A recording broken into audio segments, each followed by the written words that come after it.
And thank you so much for being here today. We're so excited to have you. I know many of you came from the breakfast, which was a fantastic start to the day. The young people have been arriving downstairs, so we're so excited after this to let you head downstairs and see all of the amazing things in action that'll continue throughout the course of the day. So thank you so much for joining us. I'm very excited to open up the program. My name is Campbell Glenn. I'm the Director of Communications for My Brother's Keeper Alliance. You are about to hear from a great group of people who are huge Detroit supporters, MBK Alliance supporters, some of whom you heard from, but some of whom are new. So please join me in welcoming all of our speakers. You'll be hearing from Blair Taylor, CEO of My Brother's Keeper Alliance, Mayor Mike Duggan, City of Detroit, Tanya Allen, President and CEO of the Skillman Foundation, Elliot Darvik, the Detroit General Manager at Lyft, Robert Simmons, Vice President of Strategy and Innovation for the Campaign for Black Male Achievement, and Michael Smith, Special Assistant to the President and Senior Director of Cabinet Affairs for My Brother's Keeper. So again, thank you for being here, and please join me in welcoming CEO of My Brother's Keeper Alliance, Blair Taylor.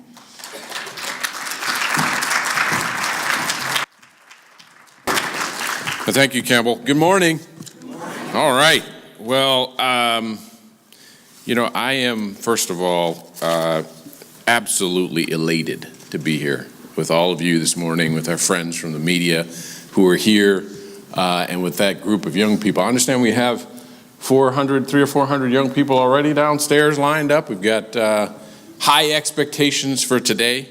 My first duty is to, even before I make some brief comments and remarks about today, is to just say thank you.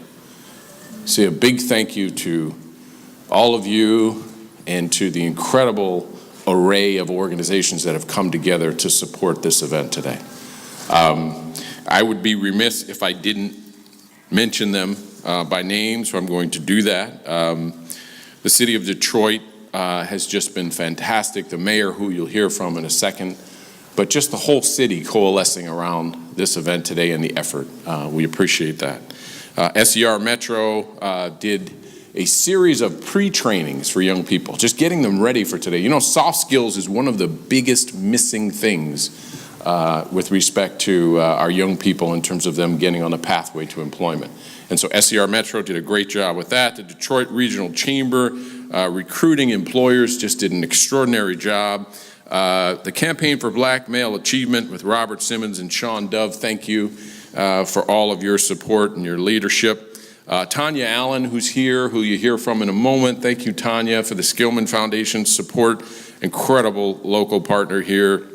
And for foundations like the Kellogg Foundation and others who've supported this work at a national level, a big thank you to you.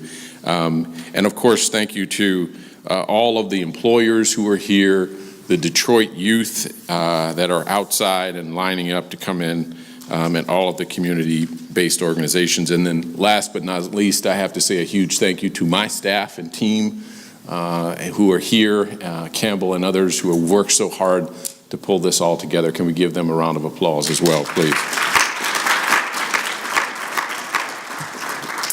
You know, this is a big day, and it was a big week last week, and I think whether you're Republican or Democrat, if you followed last week's election, you must have walked away with at least two things that are truisms now for America. One is the status quo, as we knew it, will be changing rapidly, and whether we go up, down, backward, or sideways at this point is up to us as the American people. And the second thing is, I think that came to fruition, and I think many of us have realized, is that this work is more important now than it has ever been before. There's an opportunity for us to do something truly magnificent in this country right now. And it's going to come from the bottom up. It's going to come from communities up to the federal government, not necessarily from the top down. And so today's work and what you'll see out there on that floor is more important than ever before. And that's why My Brother's Keeper Alliance has worked so closely with the President and the White House, and you'll hear from Michael Smith from the White House in a few moments, to form a holistic approach to addressing our issues around boys and men of color. People say, why boys and men of color? Because that's the most vulnerable population in America today, statistically speaking. And so we're working from preschool all the way through college, through high school, and getting young people on a pathway to college, giving them mentor support, working with the criminal justice system to make adjustments there for those who need a second chance, and then, of course, opening doors of opportunity to work and employment. Today's focused on jobs and getting young people on a pathway to employment, but not exclusively. People say, why is it so important to get a young person a job? Why is it so important for a young man to get a job? Well, those of you who were in the breakfast this morning know and heard that if you get a job, you not only have a chance to have economic self-sufficiency, but you also become a role model for those who are looking at you. And building those role models and telling the stories about what's possible is what today is all about as well. So we're going to create pathways to opportunity today, and it doesn't just mean you have a job interview, although I will tell you, statistically speaking, we've got more than 300 jobs available today for young people downstairs. But some people need additional levels of support. Some people need help with their resumes. Some people don't have a resume. They may need help figuring out how to write a resume. Others may need coaching on how to do a job interview if they've never had one before, or maybe they haven't been successful in a job interview. So we've got 200 volunteers downstairs to do one-on-one resume counseling, to help young people practice their interview skills, to meet them where they are. We have more than 15 nonprofits who are down there with an array of services to help young people get on a pathway to success. I think what today is about ultimately is displaying, not just for the city of Detroit, but for America, what is actually possible when a mayor of a great city like Detroit, when the business community of a great city like Detroit, when the philanthropic community of a great city like Detroit, and when the nonprofit community of a great city like Detroit all come together with a singular purpose, saying it's time to lay aside politics, it's time to lay aside differences, and it's time for us to focus on the greatest issue of our time, which is what's happening to our young people in this nation. And so I'm excited and I'm thrilled today. I think what you will see downstairs will excite and thrill everybody in this room. You will see employers who are hiring tomorrow's talent. You will see young people who are getting their first jobs. You will see employers high-fiving young people and young people high-fiving each other. You'll see a recognition that this isn't about charity in the old sense of the word, but this is about opportunity. And that both sides need each other. The companies need the talent needs the jobs, and the future of America needs the collaboration. So I think the other piece of today that we will have later on in the day, as we're thinking about pathways to opportunities and thinking about it holistically, we had to acknowledge that the criminal justice system is an obstacle. It's derailing too many of our young men before they get on a pathway to opportunity. And so today I'm proud to announce that we'll be holding and hosting a conversation with your Detroit Chief of Police and young men to talk about how do we figure out how to cooperate and collaborate in a better way. What are some of the solutions that we can come to together to make this a better city and to avoid the conflicts before they happen? Because the conflicts can be negated by relationships and by trust building. And so that's also built in as a part of today. And finally, let me say, before I introduce your great mayor, that today is not a one-off. We're not dropping into Detroit and then leaving. We're here with a permanent and full commitment to this city, and particularly to the boys and men of Detroit, but also to the greater Detroit community, because the doors here are open to everybody. You don't have to be a boy and a man of color to show up today. It's open to anybody who wants to attend.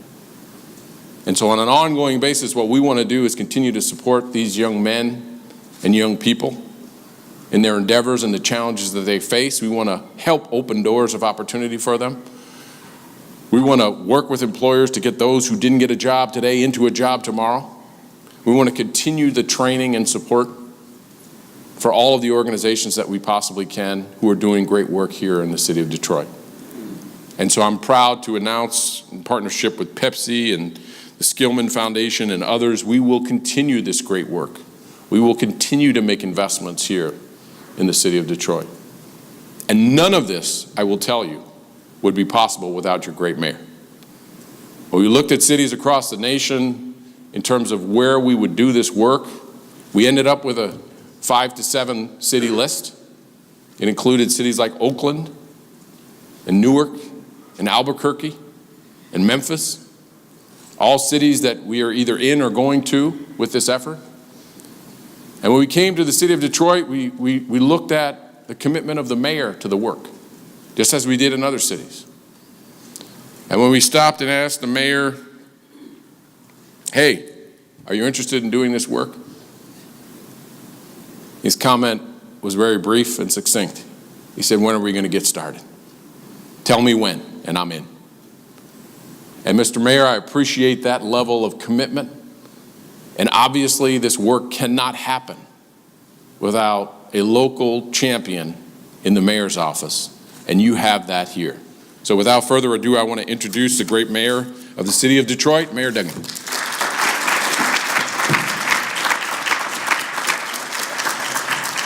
Well, thank you, Blair. This is a special day in Detroit. Those of you who were in the other room and heard the stories of the 3 young men and what they are doing to create a career path for themselves, the obstacles of being able to stay in school and being able to get a job and how do you get to work, was very powerful to know that we got people here with a lot of talent, willing to work really hard, but the obstacles that face them are often much higher than they are in the suburbs. And the truth is, we've got to work that much harder to create these pathways, and that's why I think what Blair Taylor is doing is so important. This summer was one of the most emotionally powerful things I've ever seen. The community came together and hired 8,000 young people in summer jobs. Everybody, no competing programs, no turf fighting. Every company in town came together on the Grow Detroit Young Talent banner and hired 8,000 people. And at the end of the summer, we did evaluations on those 8,000 people.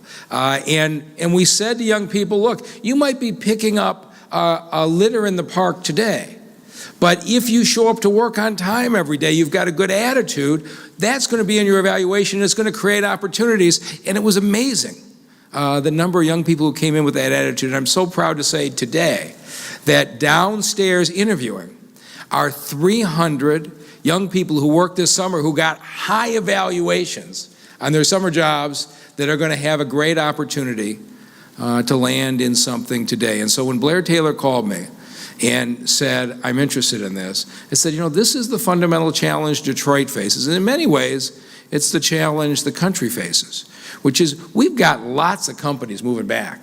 We've got lots of opportunities moving back. The question is, are Detroiters going to benefit from those opportunities? Are the people who stayed here going to get first shot? And if you look at last month's national unemployment statistics, we're making progress. The national numbers show that we had 11,000 more Detroiters working last month than a year ago. That's not jobs in Detroit. 11,000 more Detroiters working last month than were working here a year ago. The businesses that are moving in are starting to create those kinds of opportunities. And by the end of the day today, 300 more Detroiters will be working than were working yesterday. That's what this program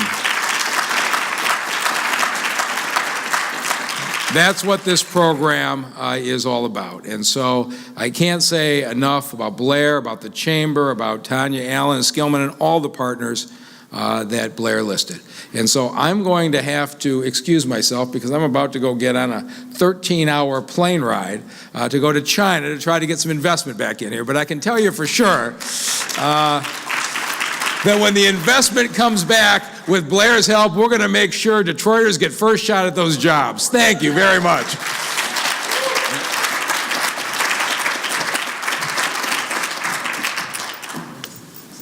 Please join me in welcoming Tanya Allen, President and CEO of the Skillman Foundation.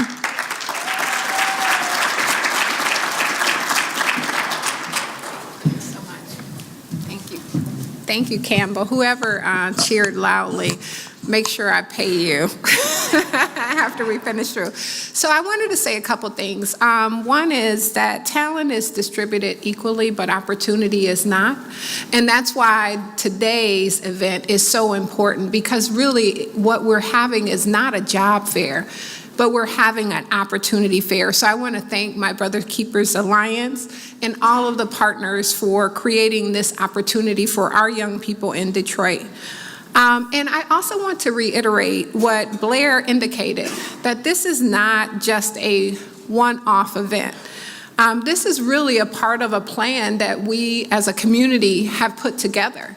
This is an evolution of the work that we've done together. So we all know that Detroit has one of the most thriving My Brother's Keeper plans and efforts in the nation. We also know that a few years ago, we started Grow Detroit's Young Talent, which the mayor talked about. We hit about 8,200 jobs, as he indicated. But what people forget to talk about is that we started at 700 jobs. And so we've been steadily focused on that, and it is through the leadership of our mayor, the leadership of many of the nonprofit organizations, include City Connect Detroit, and the leaders of our corporations that we were able to make that accomplishment so successful. In addition to that, this is a part of our workforce development plan, where most of the largest employers in our city and most of the largest nonprofits in our city have come together and have made a declaration that Detroiters will work. Detroiters will contribute to the recovery of the city, they will benefit from it, and they will be prosperous. So I wanted to, as I say those things, I want to just also say that today, in my opinion, is about a couple of things, that we're creating more opportunities for young people, particularly for young men of color. And what we're attempting to do is really simple. We want to manifest their brilliance. We want to manifest their dreams. We want to manifest their potential. And most importantly, we want to manifest Detroit's potential. So the Skillman Foundation is extraordinarily pleased to be a partner with this event. And I am super pleased that I am able to co-chair the My Brother's Keeper Detroit effort here, along with Mayor Duggan, former Mayor Dave Bing, and Councilman James Tate. So thank you.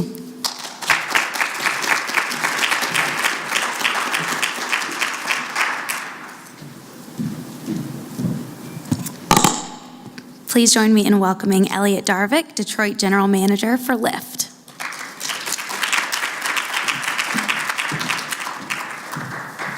Good morning. We're thrilled to partner with My Brother's Keeper Alliance. Our values around inclusivity are perfectly aligned, and we thank the Alliance, the partners gathered here today, the City of Detroit, for making this opportunity possible. Our mission at Lyft is to improve the lives of people through the best transportation, and that's why we're here today. Recent studies have shown that one of the single biggest barriers to economic mobility is transportation. By providing friendly, affordable, and safe rides to our communities, we believe Lyft is in a unique position to positively transform our cities. The fact that a third of our rides start or end in underserved neighborhoods here in Detroit is something that we're actually very, very proud of. But there's another story that I'd like to tell with respect to Lyft, the City of Detroit, and the opportunity we have here today, and that's one of economic empowerment. We spent a lot of time at Lyft talking about removing the barriers to driving on the Lyft platform, and one of the biggest barriers of all is car ownership.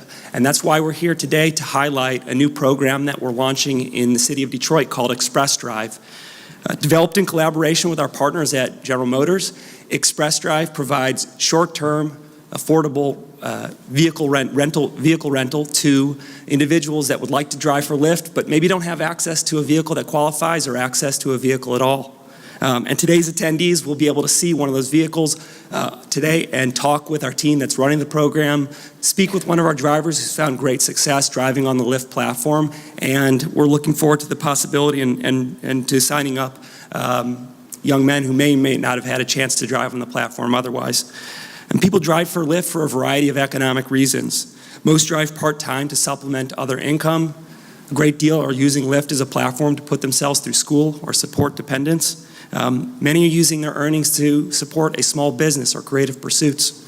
Offering communities inclusive mobility and earning power is what makes our partnership with My Brother's Keeper Alliance a win-win. As a private sector partner today, we're grateful to be here among everyone, and most importantly, to interact with such high potential young men. Thank you so much.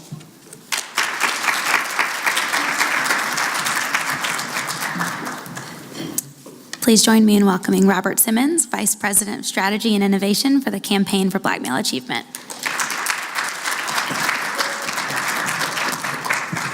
What up, though? What up, though? I'm Robert Simmons. I'm the Vice President of Strategy and Innovation for the Campaign for Black Male Achievement. But most importantly, my mother and my grandmother raised me on Livernois and Tyreman on the west side of Detroit.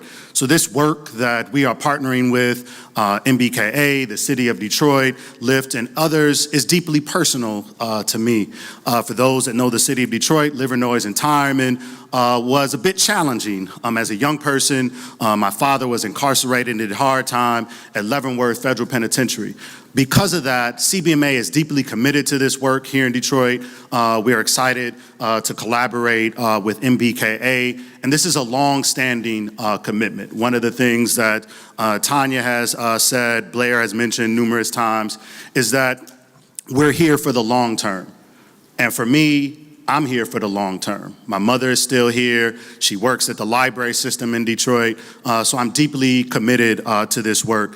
Having had a firsthand opportunity to see the work take place in Oakland, I'm excited to see us do it better. Shout out to my folks in Oakland, in the city of Detroit. Because the city of Detroit and Detroiters are resilient. The city of Detroit held up the United States of America, which people forget during World War II. The city of Detroit has been the backbone for our democracy for generations. It is with this commitment as a Detroiter, it is with this commitment that I enter this work as a servant, as someone who's here to leverage the resources that CBMA has, to collaborate with folks doing great work in education, with those who are doing great work in youth development, but more importantly, to stand in solidarity with the young people of this city. Because those young people are me. Those young people I see in my son, who is about 3 weeks old. I don't know what type of night my wife had last night, so I'm gonna pray for her this morning. I wanna close by reiterating Jay Dilla's words that I mentioned earlier. Jay Dilla said, "You have come so far, you've got so far to go." We can do this together. Our collective energy in this space will leverage our knowledge. Our collective energy in this space will leverage our passion, because it's up to us. And as Sean Dove always says, the CEO of the Campaign for Black Male Achievement, the cavalry is not coming. All we have is each other. Thank you.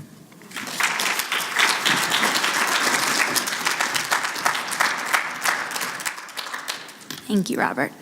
Next up is Michael Smith, Special Assistant to the President and Senior Director of Cabinet Affairs for My Brother's Keeper. Thank you, Campbell. Good morning. It's a true privilege to be in the great city of Detroit this morning for the second Invest in Youth Pathways to Success Career Summit.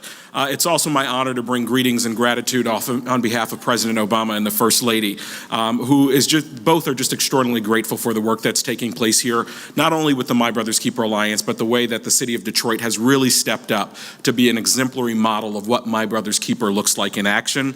I also want to thank the My Brother's Keeper Alliance, Kellogg Foundation, Campaign for Black Male Achievement, the Detroit Regional Chamber, the City of Detroit, and the Mayor for making today possible and opening the doors of opportunity for Detroit's young people. I also have to say thank you to the co-chairs of the My Brother's Keeper Detroit Task Force, Mayor Mike Duggan, former Mayor Dave Bing, Skillman Foundation CEO Tanya, who you heard from earlier, and City Councilman James Tate, for just really being extraordinary leaders on the work of My Brother's Keeper. And thanks to the efforts that they've done, not only in bringing this Opportunity Summit here today, but in the strategic, rigorous, robust way that they've approached this work. We've seen Detroit, My Brother's Keeper, not just release press releases, not just have conversations, but get jobs for young people, reduce suspension rates, reduce violence, open new industries for young people, and we've been so happy to be able to shine a spotlight on the work that's taking place here. I think most folks know that the president launched My Brother's Keeper about 2.5 years ago in a ceremony in the East Room of the White House, the same room where the Civil Rights Act was signed, really to make sure that we were closing these opportunity gaps that boys and young men of color face and making sure that all young people can reach their full potential. The roots of My Brother's Keeper were in a moral obligation to make sure America remains a place where you can make it, if you try. Also to make sure that America remains a place where young men of color and all young people know that their country cares about them and is willing to invest in them. And since launching My Brother's Keeper 2.5 years ago, we've seen an incredible response. There are now 250 My Brother's Keeper communities in all 50 states, DC and Puerto Rico. We've seen more than $1 billion in aligned investments, and we've seen a robust policy agenda coming from the federal government, reforming and renewing federal policies. And so at its core, My Brother's Keeper is about making sure our young people know that they matter and have every opportunity to succeed from cradle to college and career. But we know at the earliest stages, our young men of color are denied opportunity and begin to fall behind. And we know that jobs and opportunity are a true challenge for young men of color in this country. I mentioned earlier that the President's Council on Economic Advisors gave a study last year that showed if you're a little black boy born 25 years ago, you have a 1 in 2 chance of being employed today in the United States of America. That's due to early death, incarceration, or other inequities in employment and education. That same study showed, though, if we could close the employment gap between young men of color and their peers between the ages of 16 and 54, we would increase GDP by 2%. That's $350 billion. And I think that's why we're seeing the private sector step up in such remarkable ways, because young men of color in this country, their futures are inextricably tied to America's future. I had the privilege of being at the launch of the My Brother's Keeper Alliance a couple of years ago, May of 2015, in the Bronx, New York. And the president took a minute to speak directly to the young men that were gathered in the room. And he said, I want you to know that there's nothing, not a single thing, that's more important to the future of America than whether or not you and young people like you can achieve your dreams. So I want to say, not only did he say that, not only is that why it's so important what we're doing here today, why we're going to swing open the doors of opportunity for so many young folks that are gathered in line here today, but I also want you to know that My Brother's Keeper is here to stay. My Brother's Keeper Alliance stood up a couple of years ago and said they are going to scale and sustain this work. There are scores of organizations around the country that are meeting on a regular basis to make sure your work is going to be supported. We have a robust federal task force that will last into the next administration. And the president, not only when he launched My Brother's Keeper Alliance, said that this is work that he and the First Lady are committed to for the rest of their lives, I can tell you we've met with him time and time again in recent weeks, and he is beginning to think about the structures in which he's going to catalyze this work going forward. And recently, when the president has given interviews and people ask him what is he doing next, he usually says, I'm going to sleep. And then the next thing he says is, I'm going to keep working on My Brother's Keeper. So know, as you work hard here in Detroit, the president is going to have your back, and I look forward to continuing to have your back as well. So thank you again to the city of Detroit. Thank you to My Brother's Keeper Alliance and the partners, to Blair and his team, for really, really doing remarkable work here and making all the difference for our young people and our country.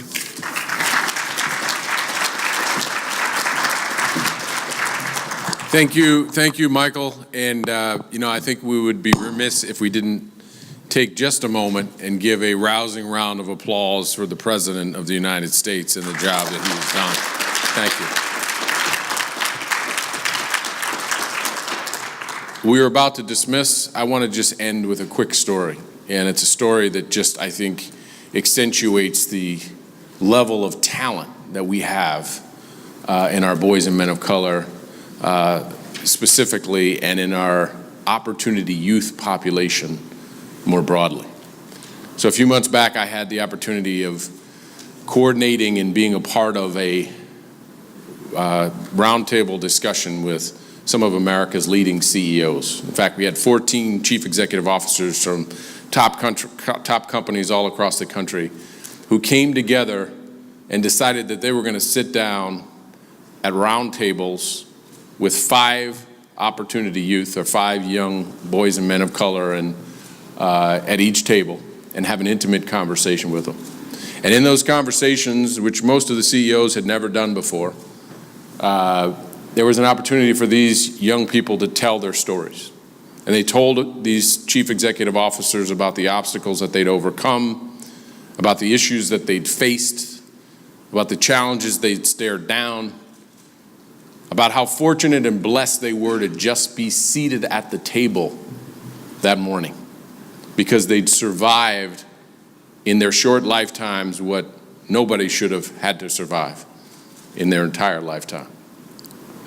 And at the end of this 45-minute discussion, there were tears that were shed, but most importantly, there were chief executive officers who got up from those tables and literally said, "I had no idea how much talent we have in this country that we've overlooked. I would hire you, I'd hire you, I'd hire you, I'd hire you, and I'd hire you." And they did.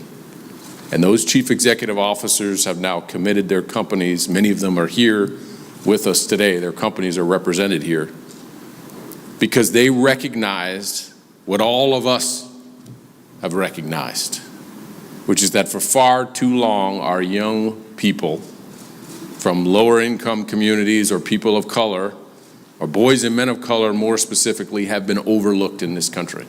Not because we don't have the talent, not because we don't have the skills. In fact, when those companies started hiring those folks, they've turned around and said, "These are some of the best employees I've ever hired." And you ask the question, well, why is that? And the answer is pretty simple. A job for a young person who needs it is not a transactional opportunity. It's a necessity. And when you give a job and an opportunity to somebody who's on fire, who has a passion for work, who's going to show up early and stay late, who's going to work harder than the next person beside them, that's a win not just for the young person, that's a win for the business. And these companies are recognizing that this isn't the old charity model. This is about a population that has talent, that has skills. And for those who aren't quite ready for work, as I said earlier, there are other ways to get them prepared. And so I want to thank all of you for the incredible commitment. And again, thank this great city for the work we're going to do together. Let's go out and cheer these young people on, and let's have a great day today. Thank you.